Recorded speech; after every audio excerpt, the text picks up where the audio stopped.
Everyone. I am experimenting today with going live. I'm actually on my computer and I noticed the lighting here is pretty bright. I do apologize for that, but just thought I would uh, go live today and see how it goes, see how the sound is. But I wanted to maybe try to do some of these on Fridays, sort of a weekend review or thoughts that I have in review regarding fitness, wellness, human performance, any area.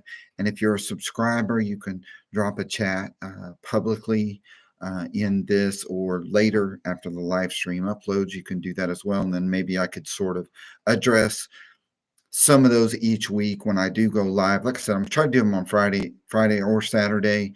Um, and then we'll do some live stream also here when we do seminars on site. So, but anyway, whenever you're viewing this, um, I wanted to share some thoughts on my mind today regarding health and fitness.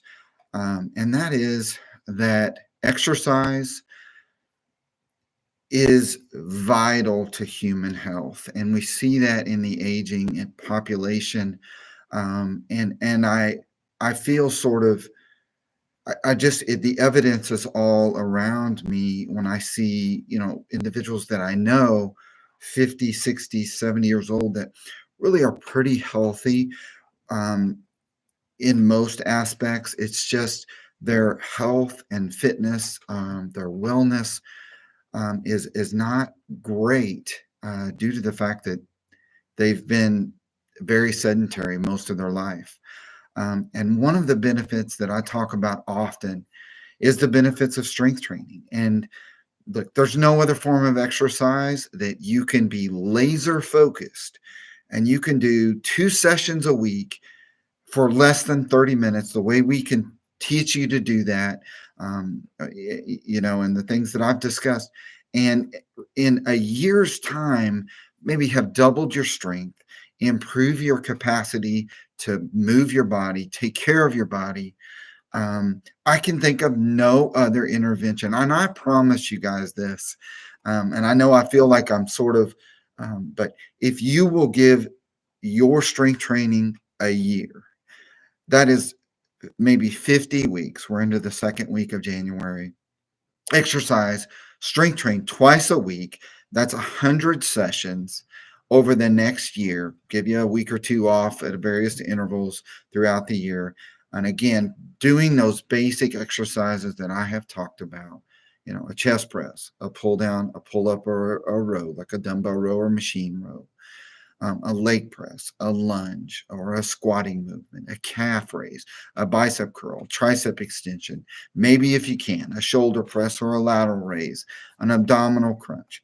If you do, 1 to 3 sets of all of those exercises twice per week, over the next year, that's 100 workouts. Record your workouts, every single workout, and try to improve upon something. Pick a rep range that you know you can do safely, one that won't irritate any joints. For some individuals, they may be able to train in a lower repetition range with heavier loads. And some people may not. And there may be joints that you can't, or exercises that you can't train heavier due to some limitation, orthopedic issues. And all of those are reasons why it's very important to hire and have someone to work with you. So if you're in the Springfield area, certainly come see us. But and being accountable, that's probably the biggest issue with people sticking with a program, is they're not accountable to anyone. And that's why it's important to seek out the help of a professional that can help you and hold you accountable. One of the things that sort of, I guess, is, I don't know that it's irritating to me, but I'm just going to express it and just sort of be real today. So that's maybe the purpose of these Fridays. I'm not so, I see people and maybe I'm going to talk about finance versus their priorities versus the benefits of certain things. I see people and they spend $15,000 on a vacation. I don't know. I don't know what a vacation costs. I don't go on many vacations. I'd say a week long vacation, two or three people going, $10,000 to $15,000. I don't know. I guess it depends on where you go, right? Um, so they spend $10,000 on a vacation, but they don't want to spend $3,000 a year to have an actual professional actually help them that will absolutely have a change in their health and change their life dramatically. That to me is sort of, it really shows the fact that we need to get our priorities straight. And look, I don't care if you train with enough business. You can train anywhere on the planet, but it's sort of, and I know not everyone is in that position, but I see people and they're driving fancy cars, but they don't want to commit to any sort of exercise program. And I've done this for 30 years, and it's just sort of a priority thing that is sort of interesting to me. Maybe they don't understand that exercise truly provides a dramatic benefit to people's health. That is, there's nothing that can result in that much of an improvement outcome. So I do have a question. The for real deal, I guess. Do you have any comments as well for cardio? And make adjustments based on age, goal, what is it, goal, meds, calories burned, heart rate, all of the above. Regarding cardiovascular exercise, there's a couple of ways that I look at it. Number one, we do like to strength train with most of our people that we work with, depending on their condition and their health, and in a way that they do get a cardiovascular effect. But let's just say that someone was strength training 2 days a week, like I described.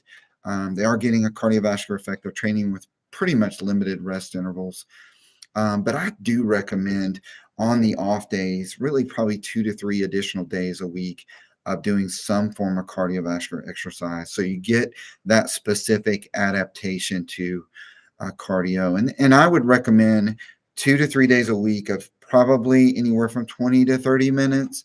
I do believe there's some evidence of doing some higher intensity cardiovascular training. So where you exercise at extremely high intensities, maybe 30 seconds, and then rest for 30 seconds, sort of interval type work. And if you do that, and that is a fit for your health, and you've been cleared medically to do that, I think that absolutely can be beneficial. But in general, again, I have to be real careful because I don't know your specific health, but yeah, I'd recommend 2 to 3 days a week of cardiovascular, and I recommend 2 days a week of strength training. Again, the more advanced you are, things can change regarding all of that.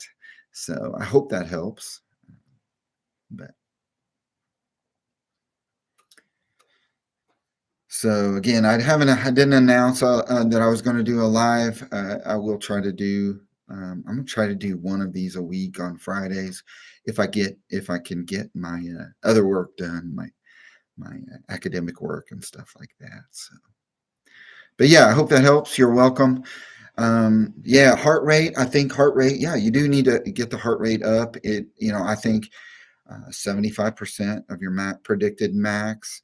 There's various ways you can predict your max heart rate, but sometimes the heart rate monitors. I read an article today about heart rate monitors, some of the Apple Watches and stuff. There are, of course, issues with how reliable they are measuring heart rate. You may have to measure your heart rate manually, but yeah. I think cardio is a lot like strength training. Again, if you're cleared to exercise with intensity, I think cardiovascular training, I think you would be better off or better served.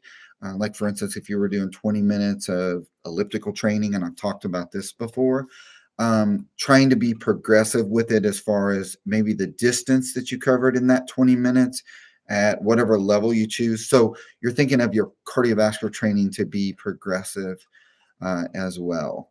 So just like we want our strength training to be progressive, right? If we can do chest presses today with 100 pounds for 10, over time, we want to be able to improve upon that, at least to a degree. Obviously, there's limits at some point, and then that may be why you want to change things up. But yeah, regarding cardiovascular exercise, same thing. I would try to be progressive, where you can improve the distance that you cover or the intensity, not so much the duration. Again, that recommendation would change if you were, a marathon runner or something like that. But I'm talking about general fitness and improving health. So I was just trying to think other things that were sort of on my mind today.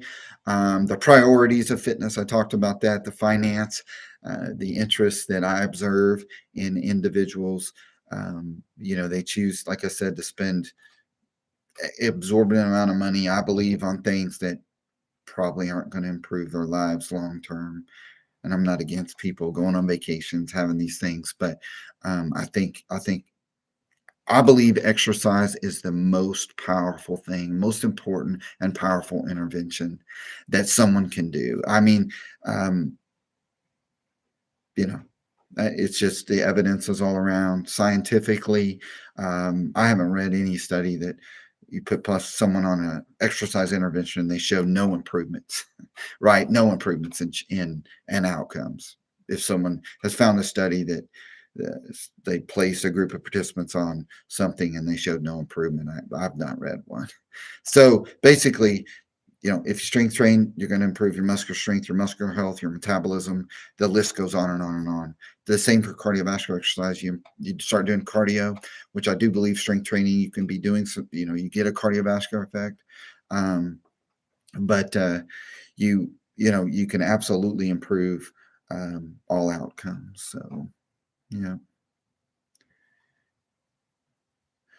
yeah. I mean, honestly, I don't study a lot about cortisol levels, but I do think excess exercise is not the thing to do. And if you follow my channel for any time at all or listen to any of the videos, I recommend very brief exercise training.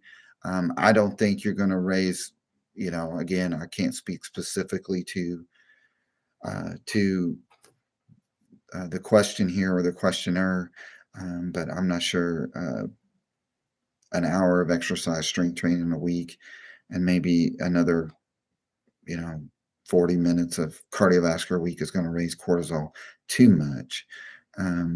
So for older women, particularly, yeah, I mean, certainly excess exercise is going to cause too much. It's going to be excessive, right? It's going to cause not only a raise in hormones, or cortisol, but excess can cause excess stress on the body, a damage to the immune system, and I think there's quite a bit more going on than just cortisol. It's interesting that, and not to sort of talk about that, but it's kind of like with muscle mass gains and testosterone. You can build muscle with low levels of testosterone. So there's multiple mechanisms involved. But yeah, I mean, the whole idea here is being balanced with your approach. And so if exercise is too much, you feel like you need to back it off. Absolutely, with older women, weight loss. So the deal with weight loss is you want to balance the fact that you're perhaps in a lower calorie state with exercise. So a lot of times people want to over exercise and under consume calories, right? Yeah, that's certainly going to probably cause changes to your cortisol levels and other things, and in the long term cause excess and damage perhaps to the body. So yeah, we're going to balance all of these factors, and so yeah, so absolutely. And one of the issues with exercise is that's and still today is people promote what I believe way too much exercise, and so um, I don't think you need to do um, hours upon hours per week, especially if you're being progressive with it. So, but and then also in another vein, I don't want you to be so fearful that you're overtraining that you don't train at all, right? So there's that balance. Okay. Um, but yeah, but being on a low calorie diet, It's excessively low is probably not the thing to do. Most of the literature demonstrates modest calorie reductions. Um, I think being balanced with your macronutrients is important. You're not cutting carbohydrates too low, or proteins, or even fats. So being balanced. Everyone's slightly different in how their metabolism works, and what's a good approach for them. So I know for me personally, again, that's probably the best example. Whenever I was dieting and training and competing and everything, I had to actually have much higher carbohydrate intakes than most. But yeah, if I lower my carbs too low, and exercise too much, certainly I was causing undue damage. I think unneeded damage that probably did increase my not just cortisol levels, but other negative things going on. So it's a balancing act. Yeah. Yeah. It's a good question. Good question. Common, popular topic, cortisol. So, yeah, thank you so much for that question. I think there'll be a lot of people that do benefit from that question. Yeah. So it's interesting because in some of the research that I've done, when we did do the first study, we had men and women in that study. And a lot of the ladies actually built more muscle mass over the 8-week time period than the men. And so one would say, well, I mean, why is that? Their testosterone levels may be lower, other factors, but yeah, women can experience the same changes and same improvements than men, for sure. Yep.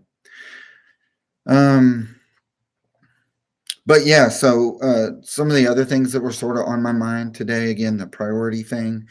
Um, it's just interesting to me, the things I've seen over the years. Also, how easy it is and we're all sort of, I think, maybe suspect on this, and that is, you listen to someone, and you let others sort of influence you. Maybe if you've experienced success, and then you hear someone else, and then you let them sort of influence you. It's interesting, because in the field of fitness, we have sort of fitness professionals that come and go, and fitness professionals that haven't been in the industry very long. They like to make rules, and rules are made in a lot of respects to be broken. So that's why I don't give, like, this is the exact program you should do always, because the fact is the body changes, and so does your metabolism. So does, as you become more fit, things change. Maybe you need more rest, less rest. Maybe you need more sets, less sets. Maybe you need more calories. Maybe you need more rest. Maybe you need less rest. So it's interesting, the rules people make, and then we fall. Oh, I think maybe I'll do that. Right? I won't eat after 6 p.m. Or I will drink this much water, which maybe is excessive or maybe not enough. And so that's interesting, the rules. And I get it. Look, I do. I understand that. And I think it's just kind of part of the human condition. But there are basics, I believe, that need to be followed in all areas. So, and again, I think 2 days of strength training, 2 or 3 days of cardiovascular exercise, a balanced diet that's lower in calories than you need to be consuming, modest calorie reductions. If you're trying to gain weight for a sport or some reason, then you need modest calorie increases. But yeah, it's interesting over the years. So having been in this industry, see things come and go, the fads, low carb dieting, maybe 20 years ago was sort of the thing. I think it sort of came back. I don't know if it's back in or out, but not to say that low carb dieting doesn't help you work or help you lose body mass, body fat. Certainly does. But I think a balanced approach to just about everything is the best. So. Anything else that I was sort of on my mind today? Yeah. So maybe the fact that we talked a little bit about, work and exercise, but the work does have to be done, right? You do have to do at least enough work to cause an adaptive response. So I think again that's sort of that balance thing that I was talking about. But it's real easy for us as human beings. We want to go to an extreme, right? If I'm going to exercise, I'm going to do a whole bunch, or if I'm going to do a lower volume, lower intensity, or a lower volume approach, then I'm going to go really extremely low. But probably the answer for most is somewhere in the middle. And that could be said about everything. So we see clients a lot of times that they want to get their extreme. They want to get fit yesterday. They want to do it right now. Right. And what ends up happening is they get burned out, or they get over too much stress on not only their body, but their mind and everything else. So being balanced. And take things over that, like I said, look at things over a course of a year. Over a year, where would you be again if you exercised, strength trained twice a week, was just consistent, recorded your numbers, and tried to improve? I can tell you right now, if you've not been strength trained, you start doing that, um, and and listen to your body, and are progressive. You would be different a year from now than you are today. So. All right, I've talked for 21 minutes, which is longer than I do unless I'm doing a lecture for a class. But I'll try to do another one of these next week, or record this and put it up live. Thank you so much for your question today. The real deal, the for real deal, I guess. So thank you so much, and I look forward to more questions or comments. I hope I help. My whole goal is to help with all these years and training in this field. I hope I help, and I want to do my best to help. Talk to you guys soon.